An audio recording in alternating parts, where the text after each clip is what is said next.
If that river cut the canyon, what cut the side canyons? Those canyons are just as deep, but they don't have a river. And how did that little river cut through that Kaibab Plateau instead of going around it?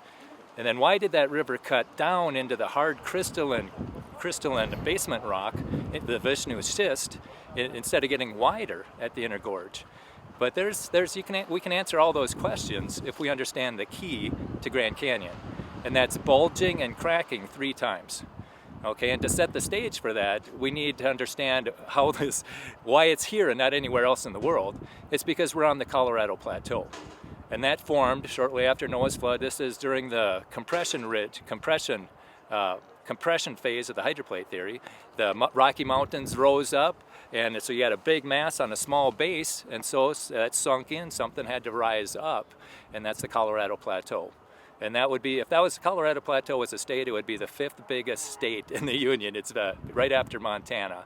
Okay, and so then on this plateau you had 2 huge lakes. You know, Grand Lake was in 4 states: Arizona, Utah, Colorado, New Mexico.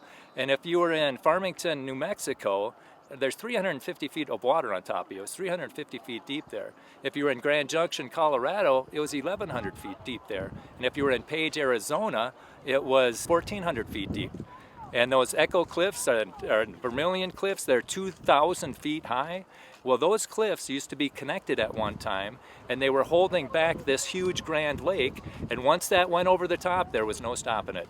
And that's what happened. It went over that huge lake. It's about twice the size of Lake Michigan in volume and area, and that started to cut through. It went over the top, and it started to cut through that berm between Echo Cliffs and the Vermilion Cliffs, and it cut straight down until it hit some resistance. That's the Kaibab limestone. 350 feet of rock, and so it couldn't go down any farther, so it spread out, and it made this funnel shape. It's about 18 miles long and 12 miles wide at the end, and that removed 2,000 feet above that, and that there was a lot of weight that was missing there, so the Kaibab limestone bulged and cracked, and then the water ran through that crack and formed Marble Canyon, and then that undercut Hopi Lake, which is in Arizona. And if you were in Tuba City, Arizona, you'd have at least 1,000 feet of water on you. So you're another huge lake that's about the size of Lake Huron. And so now you got 2 huge lakes catastrophically draining, and it's just sweeping everything off the Kaibab limestone. And so now it's not just the Kaibab limestone that bulges, it's the whole Kaibab Plateau that bulges. It bulges up and it cracks, and then the water that was shooting it, sweeping it all off, it goes through that crack and cuts the Grand Canyon. And that it's cutting below the water table. So now the water that's in the ground is rushing into this canyon, and that's how we get the side canyons. And then that cuts down and it removes over 800 cubic miles of sediment comes out of the Grand Canyon. Oh, and when everything was getting swept off on top of it, that's the Great Denudation. That's over 2,000 cubic miles had to be removed.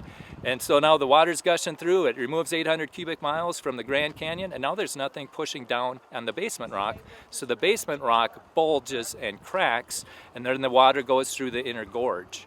So bulging and cracking 3 times, that's how you explain Grand Canyon. And it all has happened because of the plateaus that's lifted up, and the hydroplate theory explains that very well. And so if you want more information on this, go into Brian Nickel on YouTube. It's probably the best the origin of Grand Canyon video I've seen. And then Mike Snavely's got a really good one called The Puzzle on the Plateau, where he ties in Zion and Bryce and Canyonlands and Monument Valley and the Petrified Forest. All those things are from those lakes. The Grand Circle is all a consequence of the lake. And I've also got a YouTube channel called Solidify Your Faith, where I got something specifically for the hydroplate.